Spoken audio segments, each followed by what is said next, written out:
SV news కు స్వాగతం. ముందుగా హెడ్లైన్స్. త్వరలో భారత్ భూటాన్ మధ్య రైలు సేవల ఒప్పందం.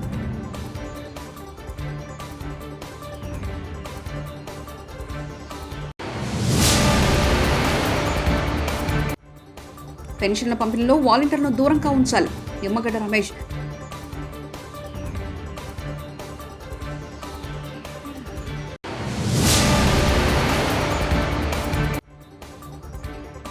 కడప ఎంపీ సీటును మనమే గెలవబోతున్నాం. చంద్రబాబు.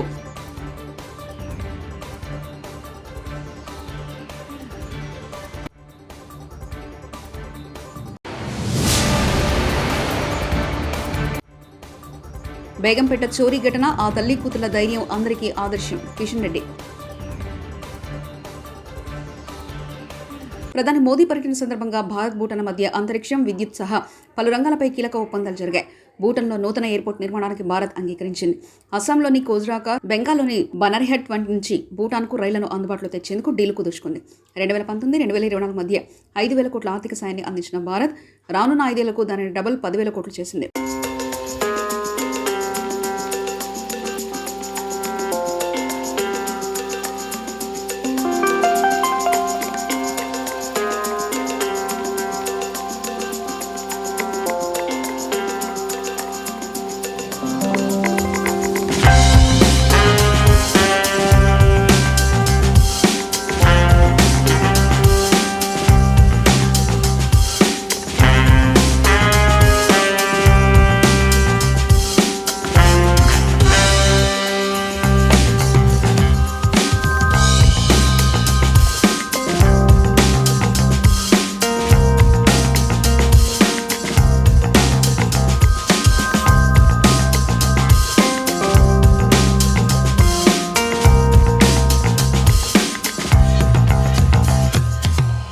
సికింద్రాబాద్ పార్లమెంట్ బీఆర్ఎస్ అభ్యర్థిగా మాజీ మంత్రి ఎమ్మెల్యే పద్మారావు గౌడ్ను నియమిస్తూ ఆ పార్టీ అధినేత కేసీఆర్ శనివారం ప్రకటించారు.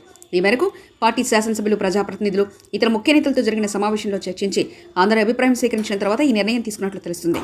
పార్టీ సీనియర్ నేతగా ఉద్యమకాలం నుంచి నేటి వరకు పార్టీకి విధేయుడుగా ఉన్న పద్మారావు గౌడ్ అందరివాడుగా గుర్తింపు తెచ్చుకున్నారని పార్టీ నేతలు భావిస్తున్నారు. పెన్షన్లు, రేషన్ పంపిణీ నుంచి వాలంటీర్లను దూరంగా ఉంచాలని సీఎఫ్డీ ప్రధాన కార్యదర్శి నిమ్మగడ్డ రమేష్ కుమార్ ఏపీ ఎన్నికల ప్రధాన అధికారిని కోరారు. పెన్షన్లు నేరుగా లబ్ధిదారులకు బ్యాంకు ఖాతాలోనే వేయాలన్నారు. ఓటర్లను ప్రభావితం చేయకుండా వాలంటీర్ను కలెక్టర్, ఆర్ఓలు నియంత్రించాలని కోరారు. ఎన్నికల ప్రచారంలో పాల్గొన్న వారిని తక్షణమే విధుల నుంచి తొలగించాలని సీఈఓకు లేఖ రాశారు. క్రియాత్మకంగా నిర్దిష్టమైన కొన్ని సూచనలు కూడా చేశాం. దాంట్లో భాగంగా ఏంటంటే ఈ పెన్షన్స్ కానీ రేషన్ డిస్ట్రిబ్యూషన్లో కానీ వాలంటీర్స్ పాత్ర ఏమీ కూడా లేదు. అంచేత వాలంటీర్స్ని ఈ ప్రక్రియ నుంచి కూడా దూరంగా కనుక పెట్టినట్లయితే వాళ్ళకి ఓటర్స్ని డైరెక్ట్గా కనపడే ప్రత్యక్ష సంబంధాలు పూర్తిగా తెగిపోతాయని కూడా చెప్పడం జరిగింది. రేషన్స్ విషయం అయితే రేషన్స్ సివిల్ సప్లైస్ వ్యాన్ ద్వారా డిస్ట్రిబ్యూట్ అవుతున్నాయి. ఈ డిస్ట్రిబ్యూట్ అయ్యేటప్పుడు వాలంటీర్స్ పాత్ర ఏమీ లేదు. దానికి ఒక సిబ్బంది ఉంటారు. దానికి సంబంధించిన సిబ్బంది ఎవరైతే ఉంటారో ఈ రేషన్స్ని డిస్ట్రిబ్యూట్ చేస్తుంటారు. దీంట్లో వాలంటీర్స్ పాత్ర అయితే ఏమీ లేదు. అయితే ఓల్డేజ్ పెన్షన్స్కి సంబంధించి ఏమన్నా డిఫికల్టీస్ ఉంటాయా అన్న విషయాన్ని చర్చించడానికి కోసం సిఇఓ ఆఫీస్కి వచ్చినప్పుడు కొన్ని నిర్దిష్టమైన సూచనలు మాత్రం చేశాం. మినహాయింపులు ఇవ్వడానికి మాత్రం సిఎఫ్డి సిద్ధంగా ఉంది. ఎవరైతే అంగవైకల్యంతో బాధపడేవాళ్ళు, ఎవరైతే స్వయంగా వార్డు సెక్రటేరియట్ దాకా వెళ్ళి ఈ పెన్షన్స్ని తీసుకోలేని వాళ్ళ వరకు మినహాయింపులు ఇవ్వచ్చు. వాళ్ళ వరకు ఇంటి దగ్గరికి వచ్చి వాళ్ళ పెన్షన్స్ ఇస్తే సిఎఫ్డికి ఎటువంటి అభ్యంతరాలు లేదు అని చెప్పి తెలియజేయటం జరిగింది. ఈవరకే బ్యాంక్ అకౌంట్స్ ఉన్న లబ్ధిదారులు ఎవరైతే ఉన్నారో ఈ పెన్షన్స్ డబ్బు ఏదైతే ఉంటుందో నేరుగా వారి ఖాతాలకి జమ చేయండి. బ్యాంక్ అకౌంట్స్ లేని పెన్షన్ లబ్ధిదారులు ఎవరైతే ఉన్నారో వాళ్ళు వార్డ్ అండ్ విలేజ్ సెక్రటేరియట్కి వెళ్ళి అక్కడ వారి పెన్షన్స్ డబ్బు కనుక తీసుకుంటే అవకాశం మీరు కనుక కల్పించాలి. కల్పించినట్లయితే వాలంటీర్స్ ప్రమేయం పూర్తిగా పోతుంది అని చెప్పి కూడా చెప్పటం జరిగింది. ఇది జరిగిన తర్వాత కూడా ఇది కూడా మనం అమలు చేసిన తర్వాత కూడా ఇంకా కూడా వార్డ్ అండ్ విలేజ్ ఈ వాలంటీర్స్ ఈ ఓటర్స్ని ప్రభావితం చేయడానికి ఓటర్స్ ఇంటి చుట్టూ తిరుగుతున్నారు, అక్కడే తిరుగుతున్నారు, వాళ్ళ మూమెంట్స్ని నియంత్రించాలి అన్న ఆ సమస్య గనక ఉత్పన్నం గనక అయితే ఎన్డీఏ కేంద్రంలో 400కు పైగా లోక్సభ స్థానాల్లో విజయం సాధిస్తుందని, రాష్ట్రంలో కూటమికి 160కి పైగా అసెంబ్లీ సీటు వస్తాయని తెలుగుదేశం పార్టీ అధినేత చంద్రబాబు నాయుడు అన్నారు. తెలుగుదేశం పార్టీ ఎమ్మెల్యే, ఎంపీ అభ్యర్థుల విజయవాడలో ప్రత్యేక వర్క్షాప్ నిర్వహించారు. పిఎస్సి చైర్మన్ నాదెళ్ల మనోహర్ గారు, అదేవిధంగా జనసేన తరపున వచ్చినటువంటి నాయకులు కందుల దుర్గేశం గారు, BJP discipline committee chairman pak Satyanarayana గారు, బీజేపీ నాయకులు నాగభూషణం గారు, అదేవిధంగా ఈరోజు తెలుగుదేశం పార్టీ తరఫున పోటీ చేస్తున్నటువంటి పార్లమెంట్ అభ్యర్థులు, పోటీ చేస్తున్నటువంటి శాసనసభ అభ్యర్థులు, వారికి సహకరించడానికి ప్రతి ఒక్క నియోజకవర్గంలో ఒక టీమును పెట్టుకోవాలి. ఆ టీం ద్వారా సమర్థవంతంగా ఈ కార్యక్రమాలు నిర్వహించాలని చెప్పి ఉద్దేశంతోనే మనం ఒక టీం ఏర్పాటు చేసుకున్నాం. వారందరూ కూడా వచ్చారు. వారందరికీ మనస్ఫూర్తిగా నా నమస్కారాలు. మీడియాకు కూడా ప్రత్యేకంగా నమస్కారాలు. ఈరోజు ఇప్పుడే పొత్తుల యొక్క ప్రాధాన్యత, మనం అందరం కలిసి ఏ విధంగా ఒక జట్టుగా భేషజాలను వదిలిపెట్టి గెలిపే ధ్యేయంగా మనం ముందుకు పోవాల్సిన అవసరం ఉంది. ఇది ఒక రాజకీయ పార్టీ ప్రయోజనం కోసమో లేకపోతే గెలిచే అభ్యర్థుల ప్రయోజనం కోసం కాకుండా రాష్ట్ర ప్రయోజనాల కోసం ఈరోజు మనందరం ముందుకు పోతున్నాం. ప్రజలు గెలవాలంటే ఎన్డీఏ రాష్ట్రంలో గెలవాలి, దేశంలో ఎన్డీఏ గెలవాలి. గాడి తప్పిన పరిపాలన ఘాట్లో పెట్టడానికి మనందరం కూడా సహకరించాల్సిన అవసరం ఉంది.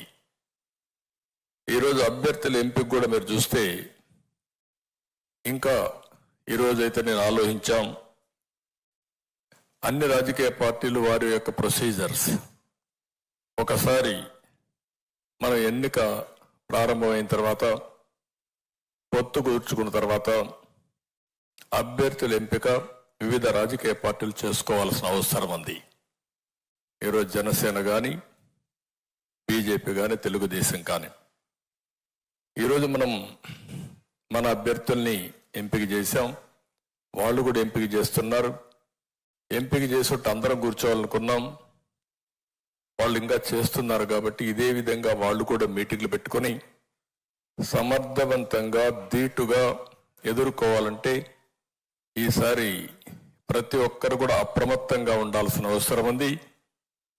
ఈ రాష్ట్రంలో రాజకీయాలు ట్రెడిషనల్గా ఉంటే, ప్రజాస్వామ్యయుతంగా ఉంటే మనం మామూలుగా రాజకీయాలు చేసేవాళ్ళం. ఈరోజు ఒక పక్క చూస్తే రౌడీయిజం, అధికార దుర్వినియోగం ఒకటి కాదు, ఎన్ని రావాలనో అవలక్షణాలు అన్నీ వచ్చాయి. అలాంటప్పుడు అందరూ క్యాండిడేట్లు కూడా చాలా అప్రమత్తంగా ఉంటే తప్ప మనం ఏమాత్రం కూడా ముందుకు పోయే పరిస్థితి ఉండదు. ఈ విషయం మీరు గుర్తుపెట్టుకోవాలి. ఇంత మునిపై సత్యనారాయణ గారు మాట్లాడినప్పుడు చెప్పారు, మనోహర్ గారు కూడా చెప్పారు. భారతీయ సినీ పరిశ్రమను ఏకతాటిపైకి తీసుకొచ్చేందుకు కృషి చేస్తామని మా అధ్యక్షుడు మంచు విష్ణు తెలిపారు. తెలుగు సినిమా 90 ఏళ్ల వేడుకల నిర్వహణ కోసం మూవీ ఆర్టిస్ట్ అసోసియేషన్ సన్నాహాలు చేస్తున్నట్లు వెల్లడించారు. మలేషియా వేదికగా జూలైలో ఈ వేడుకలు నిర్వహించనున్నట్లు మంచు విష్ణు ప్రకటించారు. హైదరాబాద్లో మలేషియా ప్రభుత్వ సలహాదారు కమల్నాథన్, అక్కడి పర్యాటక శాఖ డైరెక్టర్ అబ్దుల్ రహీంలతో ఆయన సమావేశం ఏర్పాటు చేశారు. ఒక నవతి ఉత్సవం చేయాలని మేము అనుకున్నాం. దాని తర్వాత అనేక కారణాల వల్ల అది మాకు పుష్ అవుతుంది. ఎందుకంటే we couldn't find the right partners. ఏదైనా స్టార్ట్ చేస్తే నంబర్ 1గా ఉండాలి, లేకపోతే చేయకూడదు అనే ఉద్దేశం నాకుంది. లాస్ట్ ఇయర్ మలేషియన్ గవర్నమెంట్తో చేయాలి అన్న ఉద్దేశం వచ్చినప్పుడు రాహుల్ గారు ఫ్రమ్ ఆక్టోపస్ ప్లీజ్ ఆయన్ని కాంటాక్ట్ చేయడం జరిగింది. ట్రాన్స్పరెన్సీ ఇప్పుడు నాకు నచ్చిన వాళ్ళని తీసుకొచ్చి ఊరికే పెట్టేసే కన్నా మేము బిడ్డింగ్కి పిలిచాం ఎవరు బాగా చేస్తారని. దాని తర్వాత వాళ్ళని వెయిట్ చేసిన తర్వాత ఓకే ఈయనే బెస్ట్ అని మేము అందరూ నిర్ణయించుకొని అప్పుడు ఆయనకి పిలిచి మీరు వెళ్ళి తీసుకురండి, మీరు ఎవరెవరికి కుదురుతుందో ఎవరు బెస్ట్ పార్ట్నర్స్ తీసుకురండి, టైఅప్ చేసుకురండి. Few years back I was filming in Malaysia. అప్పుడు నాకు ఒక యాక్సిడెంట్ జరిగింది అక్కడ. ప్రొడక్షన్ మొత్తం కరెక్ట్గా నాకు యాక్సిడెంట్ అవ్వడం అందరూ ఎక్కడెక్కడికి క్యాసినోకి వెళ్ళిపోదాం, ఎప్పుడెప్పుడు హాలిడేకి వెళ్ళిపోదాం అని రాత్రికి జంప్. లక్కీగా అప్పుడు మా ఫ్యామిలీ వీసాలన్నీ రాత్రి ఇమ్మీడియట్గా వీసాలు వేసుకొని ఆ రోజు రాత్రి వచ్చింది. ఆ రోజు కమల్నాథ్ గారికి we didn't inform mister Kamal Nath that I had met with an accident. But the very next day when father head come, he reached out to Mr. Kamalnath and said, I'm here. Hyderabad బేగపూట్లోని జైన్ కాలనీలో ఇటీవల దోపిడీకి విఫలయత్నం చేసిన దుండగులను తరిమేసిన తల్లి కూతుళ్ల ధైర్య సాహసాలకు కేంద్ర మంత్రి కిషన్ రెడ్డి అభినందించారు. ఆ మహిళలందరికీ ఆదర్శమని ఆయన పేర్కొన్నారు. కేంద్ర ప్రభుత్వం తరఫున వారికి ప్రశంసాపత్రాలను కిషన్ రెడ్డి అందజేశారు. పాఠశాలలో విద్యార్థులకు ఆత్మరక్షణ విద్యలో శిక్షణ ఇవ్వాలని ఆయన మీడియా ముఖంగా కోరారు.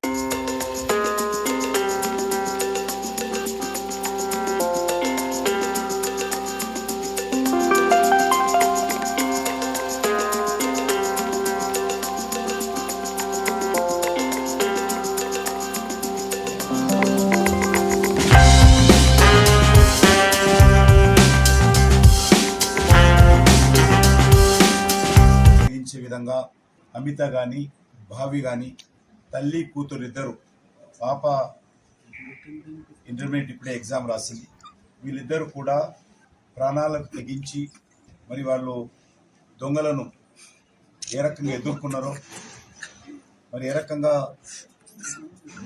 బస్తీలో ఉన్నటువంటి ప్రజలందరినీ ఏకం చేసి దొంగను ఇద్దరు వస్తే ఒక అతన్ని ఏ రకంగా పట్టుకొని పోలీసులకు స్వాధీనం చేశారో ఇది మనకందరికీ ఆదర్శం. ముఖ్యంగా ఇద్దరు తల్లి బిడ్డలిద్దరూ ఈ రకంగా చేయడము నిజంగా మహిళా సమాజమే గౌరవపడేటువంటి విషయం.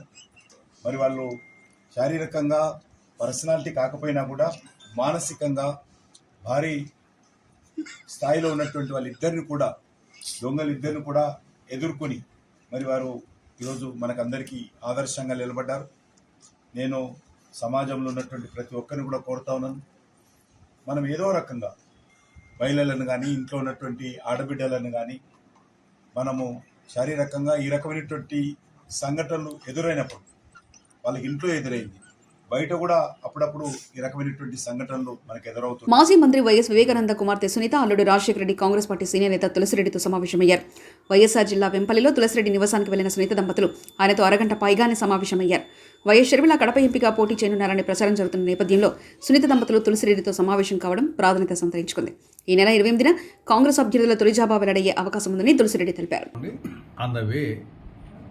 ఇక్కడికి రావడం జరిగింది. సరే, వచ్చిన తర్వాత పిచ్చాపాటిగా అన్ని మాటలు ఊరు కూర్చోలేం కదా. ఓవరాల్గా జిల్లా రాజకీయాలు, రాష్ట్ర రాజకీయాలు, దేశ రాజకీయాలు, వివేకానంద రెడ్డి గారి హత్య కేసు జనరల్గా పిచ్చాపాటిగా మాట్లాడారు. ఈ పులివెందుల ఎమ్మెల్యేకి అటు తులసిరెడ్డి గారు కానీ సునీత గారు ఆ విషయం చర్చకు రాలేదు. మీరు పోటీ ఏం చేస్తారు సార్ అసెంబ్లీ? నేను చేయడం లేదు. కడప అసెంబ్లీ శ్రీమలం కడప ఎంపీ అంటే మొన్న కడప లోక్సభ పరిధికి సంబంధించి త్వరలో భారత్ భూటాన్ మధ్య రైలు సేవల ఒప్పందం.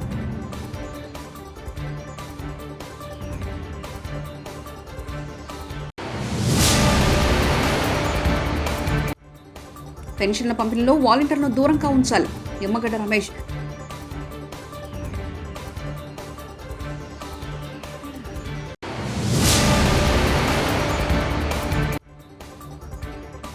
కడప ఎంపీ సీటును మనమే గెలవబోతున్నాం చంద్రబాబు.